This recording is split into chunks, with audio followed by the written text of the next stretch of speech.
You ask Tiger to solve. This deals with linear equations with one unknown. The final result is c equals -11/7. Let's solve it step by step.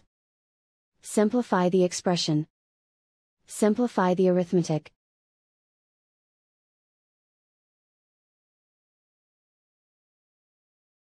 Group all constants on the right side of the equation.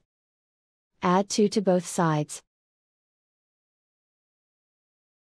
Simplify the arithmetic.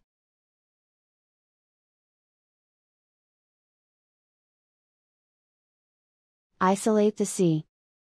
Divide both sides by 7. Simplify the fraction. And so the final result is c equals -11/7.